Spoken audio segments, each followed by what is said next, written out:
Hello student, कैसे हो आप लोग। होपफुली सब ठीक ठाक है। लॉकडाउन पीरियड में सभी घर में है और सभी स्वस्थ है। आज मैं कुणाल सर, मैं तुम लोगों के पास फिर आया हूँ एक नया टॉपिक को लेकर के। मैंने इसके आगे में और 2-3 क्लास जो लिया उसमें मेमोरेंडम में डिस्कस किया था, मेमोरेंडम को लेकर के आर्टिकल में भी डिस्कस किया। उसमें मेमोरेंडम का ऑब्जेक्टिव का लेको डिस्कस किया। लेकिन आज जो हम डिस्कस करने वाले हैं वो है doctrine of ultra vires. Doctrine of ultra vires. Sir ये कैसा वायरस है? अभी तो सर कोरोना वायरस से हम लोग सब कोई परेशान है, और फिर सर आप इस वायरस के बारे में क्या बताएंगे सर? और डर जाएंगे हम लोग। ये क्या वायरस है? Ultra vires. एक तो सर कोरोना वायरस, दूसरा से फिर आप बता रहे थे अल्ट्रा वायरस। तो आरो भय पे जाओ सर, अल्ट्रा वायरस का नाम सुन ले तो देखिए बोली ভালো করে सुन। ये अल्ट्रा वायरस जो मैंने लिखाया इसमें, ये अल्ट्रा वायरस का स्पेलिंग देखो पहले। ये अल्ट्रा वायरस का स्पेलिंग क्या है? देखो ये वो वायरस का स्पेलिंग नहीं है जो कि कोरोना वायरस के बाद में लगता है वायरस का स्पेलिंग। एक्चुअली में ये लैटिन वर्ड है। ये अल्ट्रा वायरस का मीनिंग होता है बियॉन्ड द पावर। मैंने यहाँ पे लिखा है beyond the power. Ultra vires meaning beyond the power. Power के बाहर जा करके, लिमिटेशंस के बाहर में जा करके अगर कुछ काम करते हैं तो हम इसको अल्ट्रा वायरस बताते हैं। ये वो कोरोना वायरस वाला कोई जानलेवा बीमारी नहीं है, ये एक एक्ट है कंपनी का। तो डॉक्ट्राइन मतलब कोई भी थ्योरी या प्रिंसिपल है जिसको हम लोग एक्सप्लेन करते हैं। तो ये है डॉक्ट्राइन ऑफ अल्ट्रा वायरस। मतलब ये कंपनी जिसको लिमिटेशन के बाहर में जाकर के काम नहीं कर पाएगा, इसको लेकर के आज का मुद्दा या टॉपिक समझ। पहले मैं बताता हूँ कि इसको ठीक से एक्सप्लेन करने के लिए, ये अल्ट्रा वायरस मतलब बियॉन्ड द पावर है, और इसका ऑपोजिट वर्ड है इंट्रा वायरस मतलब विद द पावर। इसका ऑपोजिट क्या है? इंट्रा वायरस है, इसका मतलब है विद द पावर। मैं इसको ठीक से एक्सप्लेन करने के लिए देखो तुम लोगों के पास में एक ये फॉर्मेट बनाया हुआ है। सभी को पेपर में ये फॉर्मेट बनाना है और ये मेरा लेक्चर सुनना है। क्या होता है? अल्ट्रा वायरस मतलब कंपनी जिसका ऑब्जेक्टिव जो है उसका बाहर में जाकर के कुछ काम नहीं करेगा। अगर जाता है तो हम उसको अल्ट्रा वायरस के इफेक्ट में फेंक देता है। सो मुझे ये एग्जाम्पल समझने के लिए देखो एक डायग्राम बनाया है, इसको ठीक से समझना पड़ेगा। पहले जब यहाँ से छोटा से बड़ा एक डायग्राम बनाया जिसमें छोटा है डायरेक्टर्स, ये है आर्टिकल्स ऑफ एसोसिएशंस, ये मेमोरेंडम ऑफ एसोसिएशंस, और ये कंपनी है। इसका मतलब कैसा? देखो डायरेक्टर जो भी है वो जिस भी प्रकार का काम करता है अकॉर्डिंग टू आर्टिकल। तो मैं बोल सकता हूँ कि डायरेक्टर जो है सबऑर्डिनेट है आर्टिकल का। मतलब आर्टिकल बड़ा है, उसके नीचे में क्या होता है? डायरेक्टर। डायरेक्टर कुछ भी काम करेगा तो वो आर्टिकल से परमिशन लेकर ही काम कर सकते हैं। आर्टिकल में जो लिखा गया है उसके मुताबिक काम कर सकते हैं। और आर्टिकल क्या है? आर्टिकल एमओए का सबऑर्डिनेट है सर। आर्टिकल एमओए का सबऑर्डिनेट है। मतलब क्या है? मतलब मैं अगर डेफिनेशंस को ठीक ठाक से रीड करूंगा आर्टिकल्स का, तो आर्टिकल्स का मतलब है rules and regulations of the company. और मेमोरेंडम क्या है? मेमोरेंडम है constitutions of the company, chartered book of the company. मतलब आर्टिकल्स मेमोरेंडम का सबऑर्डिनेट है। आर्टिकल ऐसा कुछ भी नहीं काम नहीं करेगा जो कि मेमोरेंडम के बाहर में जाकर। और मेमोरेंडम क्या है? मेमोरेंडम भी कंपनीज एक्ट का सबऑर्डिनेट है। मतलब मेमोरेंडम भी कंपनीज एक्ट का सबऑर्डिनेट है। कैसे सर? मतलब मेमोरेंडम ऑफ एसोसिएशन जो कि कॉन्स्टिट्यूशंस ऑफ द कंपनी है वो भी बनता कैसे है? According to the Companies Act. Companies Act में जैसे जैसे बताया जाता है वैसे ही मेमोरेंडम बताता है। मतलब ये डायग्राम से मुझे एक क्लियर कट आंसर मिल जाता है कि डायरेक्टर जो है वो आर्टिकल इसको परमिशन लेके कुछ भी काम कर सकता है, आर्टिकल जो बोलेगा उसके बाहर नहीं जाएगा। एमओए एओए एमओए के सबऑर्डिनेट है और एमओए है कंपनीज एक्ट का सबऑर्डिनेट, मतलब सभी एक तरह से जुड़ा हुआ है। देखो मैंने कनेक्शन दिखाया है, सभी एक तरह से जुड़ा हुआ है।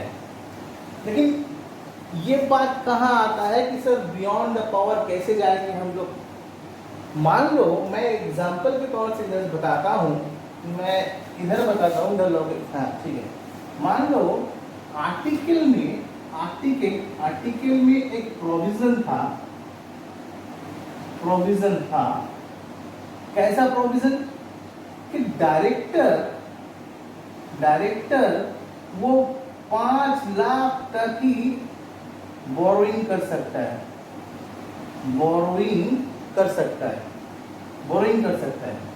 आर्टिकल में प्रोविजंस है कि डायरेक्टर्स जो है वो 5 लाख तक ही बोरिंग कर सकते हैं, उसके बाद में जाकर के उससे अधिक वो बोरिंग नहीं कर सकते। बोरिंग मतलब लोन ले सकता है, ठीक है, लोन ले सकते हैं, उसके ज़्यादा लोन नहीं ले सकते। तो आर्टिकल में क्या प्रोविजंस था? आर्टिकल में प्रोविजंस था कि प्रोविजन ছিল आर्टिकले 5 लाख অবধি সে বোরিং করতে পারে ডাইরেক্টরস, 5 লাখের বেশি গেলে সে বোরিং করতে পারে না।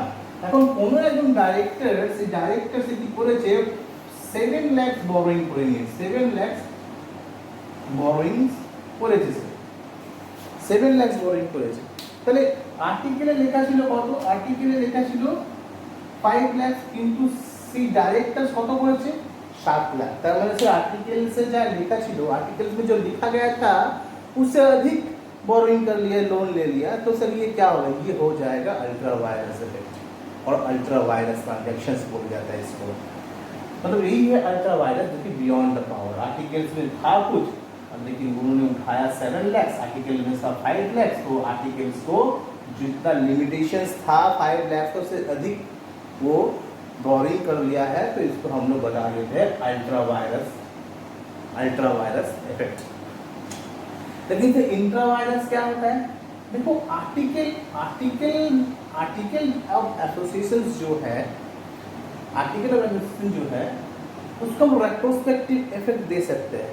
कैसे ना कि डायरेक्टर्स को अगर 5 लाख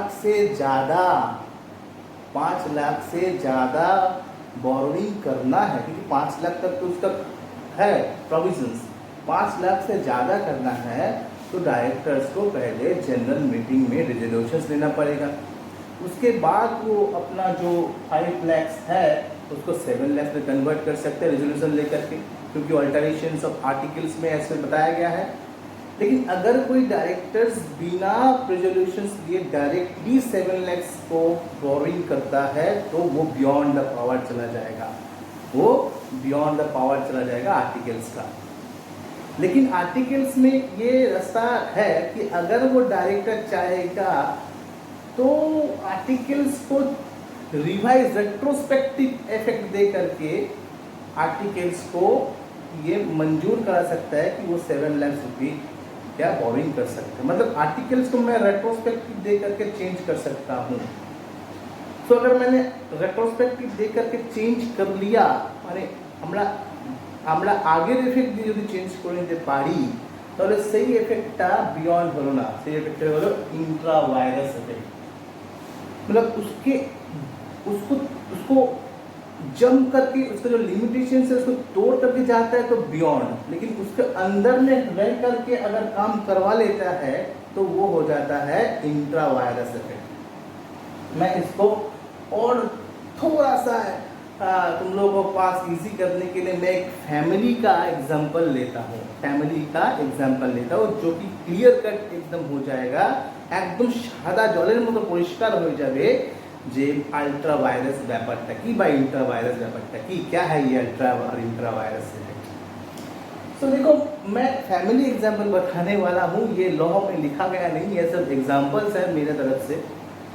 देखो डायरेक्टर मान लो मैं हूँ खुद, तुम लोग खुद को डायरेक्टर्स मान लो, बच्चा, और आर्टिकल्स तुम्हारा मम्मी है, तुम्हारे माँ, और মেমোরেন্ডাম অফ অ্যাসোসিয়েশন হচ্ছে তোমাদের বাবা।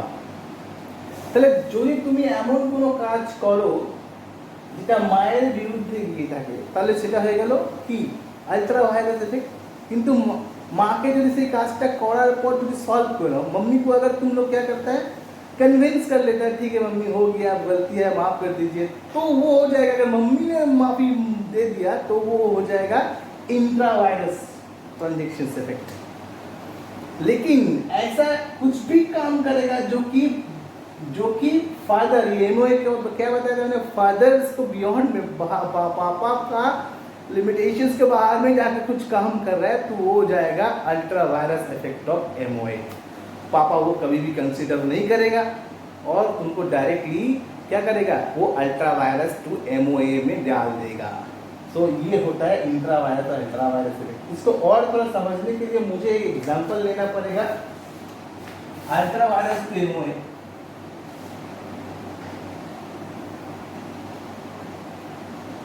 Ultra vires to MOA, ultra vires to MOA, ultra vires to MOA मतलब मेमोरेंडम में क्या है, इसको समझाने के लिए मुझे केस स्टडी चाहिए। मुझे समझाने के लिए केस स्टडी लेना पड़ेगा। वो केस स्टडी है Ashbury railway carriage and iron versus Riche. एक केस स्टडी है, मामला हुआ था। उसमें असबरी कंपनी का जो ऑब्जेक्टिव था, मतलब बिजनेस करने के टाइम में मेमोरेंडम में उसका ऑब्जेक्टिव बताया जाता है कि कंपनी किस लिए रन कर रहा है।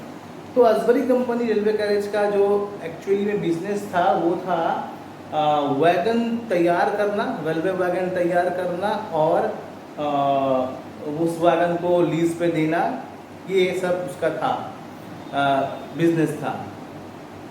लेकिन एक समय वो असबरी कंपनी ने, रेलवे कैरेज कंपनी ने क्या किया था, एक रेल लाइन बैठाने के लिए उस रेल लाइन को फाइनेंस कर दिया था। कंस्ट्रक्शंस करने के लिए, रेल लाइन को कंस्ट्रक्शंस करने के लिए उसका फाइनेंस कर दिया था। लेकिन क्या हुआ, उस कंपनी का ऑब्जेक्टिव क्या था, कंपनी का ऑब्जेक्टिव था कि वो वागन तैयार करेगा सिर्फ, और उस वागन को लीज पे देगा।